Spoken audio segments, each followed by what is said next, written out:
Luke Rockhold got knocked out. Now, there's a lot of categories. There's a lot of categories and a lot of nice things you can say about athletes. You can say, wow, he's fast. But you can't say it about everybody. Not everybody's fast. You say, wow, he's strong. But again, that's comparatively. Everybody can't be strong. Some guys have this power. You say, wow, he's knowledgeable. You can't say that about everybody, but some guys, I mean, think of these second and third generation guys. Think about Floyd Mayweather. Just for example, but your coach and trainer is the guy that lives across the hall. You're moving the coffee table out of the way and you're working on fundamentals before you go to bed or before you go to school. 10 minutes here, 10 minutes there, and just think how good. Actual skill. Think of where that skill would get to. Oh, that guy's got experience. Not everybody's really experienced. But you get a guy, maybe he started early, started at 18, right when he was the legal license to work with the athletic commissions and start doing the formats. And he stayed in there for 10 years and he's averaging 3 and 4 fights a year, 30, 40 matches. That guy's experienced. You have all these different categories. Do you want to know who's good? They're not all good. You want to know who's good? He's just good.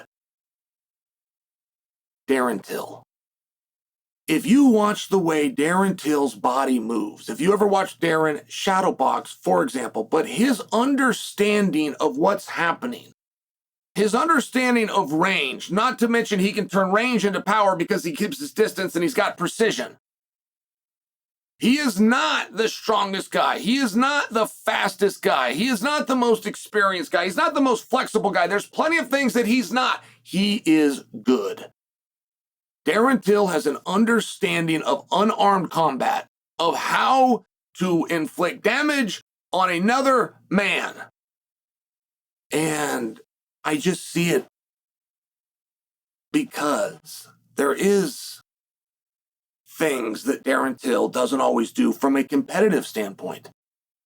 He does not always believe in himself. And he does not always, because of his insecurities, show up with the best version of himself. Now, every athlete has to deal with that. Athletes will tell you that's the real fight. The real fight isn't me against them. It's within myself. But that's what they mean. That constant doubt and questioning of yourself, that voice in your head saying you haven't worked hard enough, you're not ready, he's more skilled. That's the battle. And Darren's a young guy. And when Darren broke into the UFC and took on Cowboy Cerrone, he was right at that 25. He might have just turned 26, but he was right at that 25 number. He's a young guy. He's fighting for titles by 26 years old. He's a young guy. He needs just a little bit more time. And when I watch Darren train, when I watch him compete like I did against Luke Rockhold on Saturday, I still come away with the same word. Wow, that guy is good. That guy is better than other guys. Now, does that come through training or does that come through understanding? Does that come through discipline or does that come through preparation? It's a little hard to know.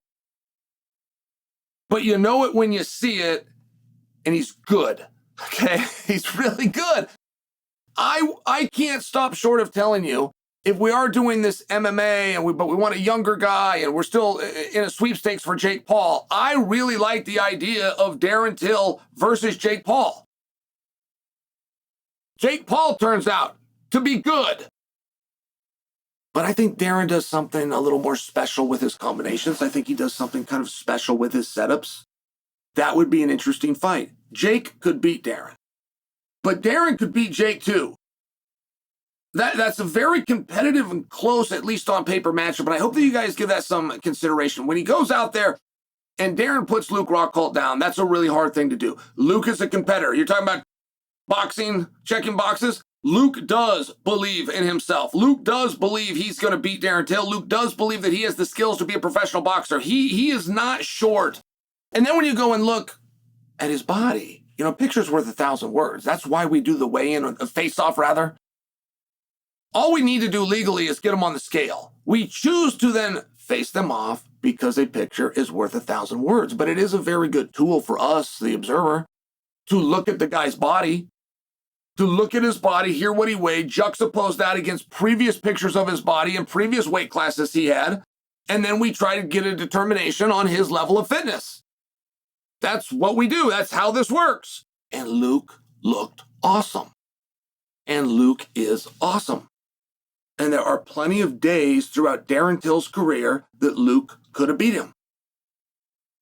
But the problem with Darren Till, when he can overcome those voices, right? If it's just going to be my skill versus yours, let's set everything else aside.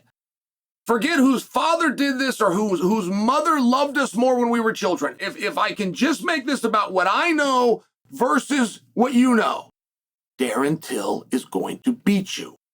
Because Darren Till, very simply put, is really good.